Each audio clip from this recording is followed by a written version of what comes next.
अब देखिए, आप लोगों ने देखा कि एटम का सब एटॉमिक जो पार्टिकल होता है दो पार्ट में डिवाइड होता है। एक होता है न्यूक्लियस, एक होता है आपका इलेक्ट्रॉन, जिसमें क्लाउड में रहता है, ऑर्बिट में नहीं रहता है।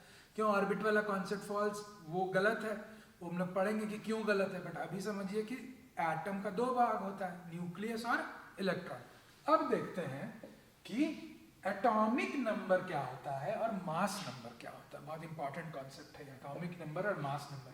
एटॉमिक नंबर को डिनोट करते हैं Z से, Z, और मास नंबर को A से। अब क्यों करते हैं हमको पता नहीं, हम तो अगर हम होते तो इसको उल्टा कर देते, बहुत लोग करते भी होंगे। लेकिन हम, मेरे हिसाब से जो जनरल टेक्स्ट बुक्स में जो भी कन्वेंशन फॉलो होता है वो यही होता है कि एटॉमिक नंबर Z और मास नंबर A से होता है। ठीक है, तो सबसे पहले जानते हैं कि एटम का सबसे इंपॉर्टेंट आइडेंटिटी क्या है। किस चीज में आप, क्या चीज से एक एटम का आइडेंटिटी डिफाइन होता है। जैसे आपका आइडेंटिटी आपके आधार कार्ड से है, ठीक है, आपका आधार कार्ड यूनिक है। वो आधार कार्ड आपका कहीं किसी और का आधार कार्ड नंबर नहीं हो सकता है। आपका अगर पासपोर्ट है नहीं हो सकता है किसी और नंबर का, एकदम यूनिक होगा आपका। ठीक है, उसी तरह एक एटम का आइडेंटिटी किससे होगा। एक एटम का आइडेंटिटी होता है उसके नंबर ऑफ प्रोटॉन से। बहुत इंपॉर्टेंट कॉन्सेप्ट है, बहुत ही बेसिक कॉन्सेप्ट है, लेकिन बहुत लोग मिस करते हैं और गलती से बोल देते हैं कि number of electron is atomic number. गलत है। क्यों गलत है? इसीलिए हमने लिखा है कि atoms main identity is the number of protons. Hashtag जो वाला है, जो ट्विटर में जो चलता है हैशटैग, उसको नंबर भी बोलते हैं। हम इसको यूज करेंगे किसी भी टर्म में, इसको यूज करेंगे नंबर ऑफ प्रोटॉन। ठीक है, तो number of proton is the main identity of the atom. This is not, the number of electrons is not the main identity of the atom because number of electrons can change. जो चीज change हो सकती है उससे हम थोड़ी अपना identity ये करेंगे। जो चीज अगर आज मेरे पास, मान लीजिए कि आपका आधार नंबर आज कुछ है, जैसे फोन नंबर आपका है, आपका फोन नंबर आज कुछ है, कल आप फोन चेंज कर सकते हैं ना, फोन नंबर चेंज कर सकते हैं, तो वो उससे आपका आइडेंटिटी होगा नहीं ना होगा। क्यों नहीं होगा? क्योंकि वो चेंज हो सकता है ना। इसी तरह इलेक्ट्रॉन से आप नहीं बोलेंगे कि उसका यूनिक आइडेंटिटी हो रहा है।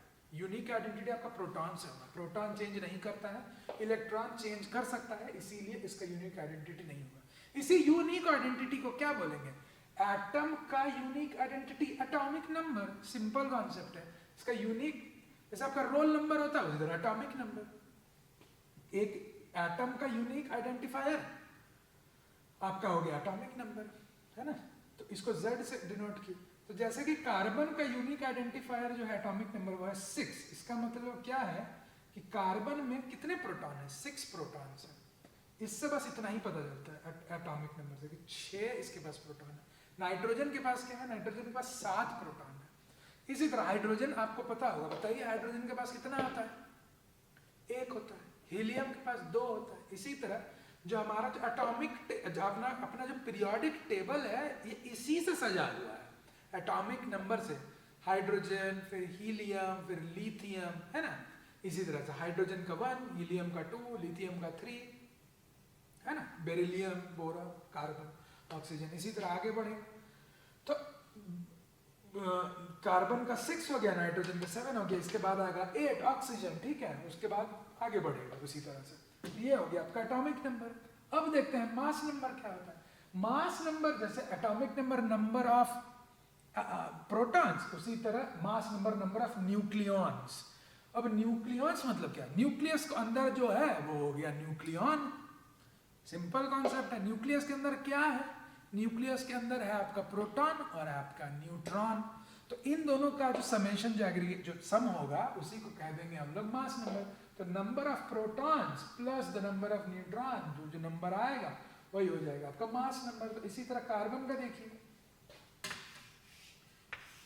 ये आपका है एटॉमिक नंबर, ये हो गया आपका मास नंबर।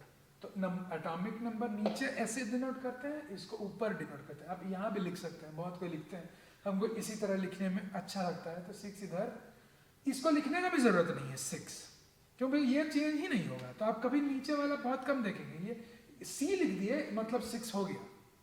C के बाद 6 हम पढ़ा रहे हैं, अभी आपको नया बता रहे हैं बोल के आप यहाँ लिख रहे हैं। लेकिन N लिख दिए तो 7 खुद समझ जाएंगे।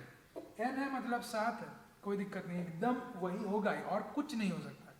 और कुछ नहीं हो सकता, ठीक है। ये C है तो 6 ही है, और अगर ये 5 हो जाता है तो क्या होगा, चेंज हो जाएगा, ये बोरॉन हो जाएगा, 5 जैसे ही होगा बोरॉन हो जाएगा, 1 हो जाएगा तो हाइड्रोजन हो जाएगा। ये कभी 6 एटॉमिक नंबर है, चेंज नहीं होता। तो number of proton 6, number of neutron क्या होगा कि नंबर ऑफ न्यूट्रॉन्स कैसे निकालेंगे, मास ये था आपका प्रोटॉन प्लस न्यूट्रॉन, है ना। तो number of proton plus number of neutron is equal to कितना आएगा, 12। तो नंबर ऑफ प्रोटॉन क्या है आपका 6 है, तो नंबर ऑफ न्यूट्रॉन क्या होगा, 6 इधर चला जाएगा, 12 माइनस 6 तो कितना हो गया n। तो नंबर ऑफ न्यूट्रॉन्स क्या होगा कि नंबर ऑफ न्यूट्रॉन्स यहाँ पे है, तो number of neutrons is equal to a minus z, ठीक है, यही होगा। तो मास नंबर से एटॉमिक नंबर माइनस कर दिए तो नंबर ऑफ न्यूट्रॉन्स निकल आएगा।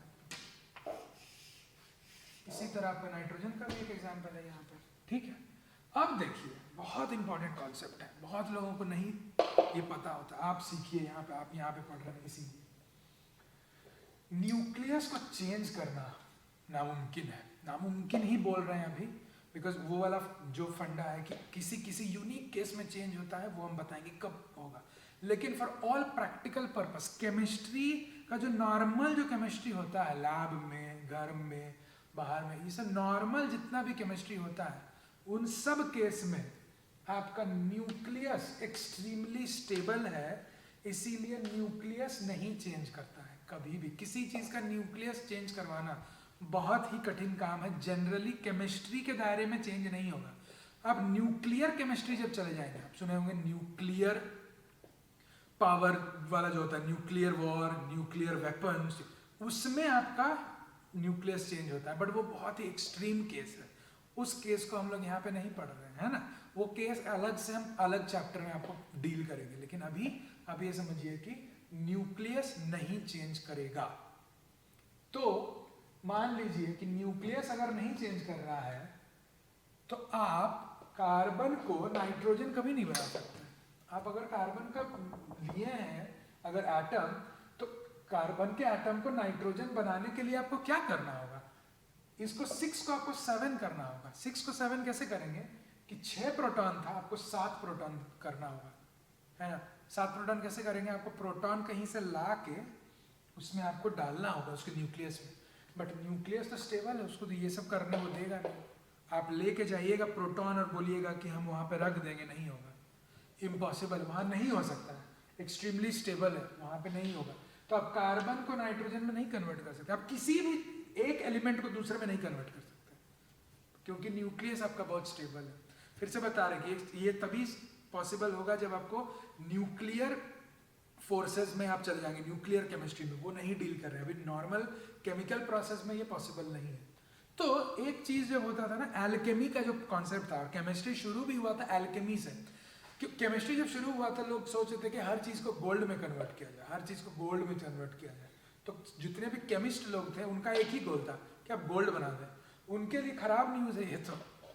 अब वो सोचते थे कि हम लकड़ी को गोल्ड में बना देंगे, हम लोहा को गोल्ड बना देंगे, क्या पॉसिबल है? नहीं पॉसिबल है। क्यों? कि गोल्ड का एक पर्टिकुलर एटॉमिक नंबर है, वो एटॉमिक नंबर आपको चेंज ही नहीं हो सकता है। तो अगर आप मान लीजिए कोयला लेके अब हम बोल रहे हैं कि हम उसको गोल्ड बना देंगे, पॉसिबल है? नहीं पॉसिबल। क्यों? क्योंकि आप इसका तो ये तो चेंज ही नहीं कर पाएंगे, तो कैसे होगा? एल्केमी तो पॉसिबल नहीं है इसका मतलब, इसीलिए सैड फेस, पॉसिबल नहीं है। ठीक है, क्यों पॉसिबल नहीं है? बिकॉज एक कॉन्सेप्ट आता है बाइंडिंग एनर्जी का। अब एक और बहुत इंपॉर्टेंट कॉन्सेप्ट ये है कि आपका न्यूक्लियस में क्या है, न्यूक्लियस में है आपका नंबर, प्रोटॉन है और न्यूट्रॉन है। तो मान लीजिए कि न्यूट्रॉन और प्रोटॉन मिला के आपका कितना हो रहा है? 14 है।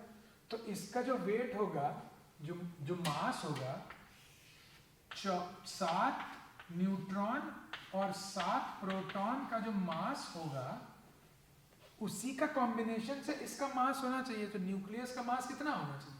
7n + 7p का जितना मास होगा उतना ही मास होना चाहिए। तो ब्रेकिंग न्यूज ये है कि न्यूक्लियस का जो मास होता है ना वो 7n+7p से कम होता है। क्यों कम होता है? वही होता है आपका बाइंडिंग एनर्जी। कम होने के वजह से क्या होता है कि जो आपका कम हुआ, मान लीजिए कि जितना आपका वेट होना चाहिए था उससे थोड़ा सा कम हो गया, उसको x मान लेते हैं, x ग्राम आपका कम हो जाता है। तो वो जो x ग्राम जो कम हुआ ना, जो मास जो आपका x ग्राम कम हुआ, वो मास आपका एनर्जी में कन्वर्ट हो जाता है। कैसे? E=mc²। बहुत फेमस इक्वेशन है। किसने दिया था? आइंस्टाइन ने दिया था। उन्होंने बोला था कि मास को c² से अगर मल्टीप्लाई करेंगे तो आपको एनर्जी मिलेगा।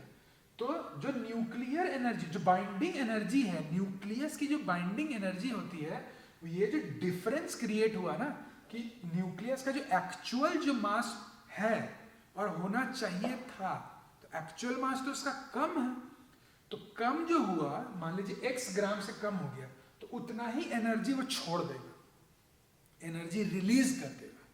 तो जो रिलीज किया ना एनर्जी, अपना एनर्जी कम कर दिया, तो जो भी चीज अपना एनर्जी कम करता है ना वो स्टेबल हो जाता है। ये भी बहुत इंपॉर्टेंट कॉन्सेप्ट है और ये बार बार हम बताएंगे आप लोगों को कि जिस चीज की जो, जैसे ही आप है, बच्चे क्या होते, छटपट छटपट छटपट करते हैं तो काफी एनर्जी होता है। जैसे जैसे एज होता जाता है क्या होता है कि वो शांत हो जाते हैं, तो क्या हो गया? स्टेबिलिटी आ गया। तो जैसे ही जैसे आप एनर्जी को कम करेंगे ना तो आप स्टेबल हो जाइएगा। तो एटम भी, न्यूक्लियस भी स्मार्ट आदमी है, तो वो बोला कि हाँ हम भी भाई स्टेबल होंगे। हर कोई स्टेबल होना चाहता है। आप ये लेक्चर पढ़ रहे हैं स्टेबल होने के लिए, ज्यादा ये करने के लिए क्यों पढ़ रहे हैं? आप कुछ पढ़ें और ये स्टेबल होने के लिए ही कर रहे हैं। तो न्यूक्लियस बोला हम भी स्टेबल होंगे। वो बोला कैसे स्टेबल होंगे? बोला कि बाइंडिंग एनर्जी से स्टेबल होंगे। बाइंडिंग एनर्जी में क्या किया? वो बोला ठीक है, मास है ना, हम मास थोड़ा अपना मास घटा के रिलीज कर देते हैं एनर्जी। तो मेरा एनर्जी रिलीज हो गया, मेरा खुद का एनर्जी कम हो गया। कम हो गया तो हम स्टेबल हो गए। तो यही होता है कि जो न्यूक्लियस का जो खुद का जो मास है वो 7 न्यूट्रॉन और 7 प्रोटॉन होना चाहिए था, बट उससे कम होता है। जो मास जितना कम हुआ वो मास आपका एनर्जी बन के रिलीज हो गया, वो हो गया बाइंडिंग एनर्जी। बहुत ज्यादा होता है वो एनर्जी। लग रहा है आपको कि छोटा है, बट नहीं, वो बहुत ज्यादा एनर्जी होता है। वो जब रिलीज होता है तो आपका न्यूक्लियस को स्टेबल कर देता है। ठीक है, तो ये कॉन्सेप्ट आपका बहुत इंपॉर्टेंट है। तो आपने यहाँ पे क्या सीखा कि न्यूक्लियस छेड़छाड़ करना मुश्किल होता है, बिकॉज आपका प्रोटॉन न्यूट्रॉन कब छेड़छाड़ नहीं कर सकते। क्यों नहीं कर सकते? बिकॉज न्यूक्लियस बहुत स्टेबल होता है। क्यों स्टेबल होता है? बिकॉज उसने बाइंडिंग एनर्जी रिलीज कर दी है अपनी। बाइंडिंग एनर्जी रिलीज कर दी तो स्टेबल हो गया, उसको नहीं कर सकते कुछ। बट गुड न्यूज क्या है कि न्यूक्लियस को कुछ नहीं कर सकते, बट हम जो उसके क्लाउड में जो इलेक्ट्रॉन घूम रहा है उसको हम कर सकते हैं। But electrons can move. तो आगे हम लोग देखेंगे कि किसी भी एक एटम का न्यूक्लियस वही है, लेकिन इलेक्ट्रॉन जब मूव करता है, बाहर गया अंदर आया, एक्सचेंज हो रहा है, कोई एटम लूज किया गेन किया, तब क्या होता है? तो वो चार्ज डेवलप होता है किसी भी एटम में। तो एटम न्यूट्रल था पहले, नंबर ऑफ न्यूट्रॉन्स और नंबर ऑफ प्रोटॉन्स इक्वल था। उस सिचुएशन में वो न्यूट्रल एटम था, लेकिन हमेशा नहीं होगा ये न्यूट्रल। जब न्यूट्रल होता है तभी number of protons equal to number of electrons होता है। जब न्यूट्रल नहीं होता है, अगर मान लो इलेक्ट्रॉन गेन कर गया या लूज कर गया, तो वो तो न्यूट्रल एटम नहीं रहेगा, वो चार्ज्ड एटम हो जाता है। तो चार्ज्ड एटम को आयन कहते हैं, ION, आयन। तो आयन के बारे में हम लोग अब आगे बढ़ते हैं।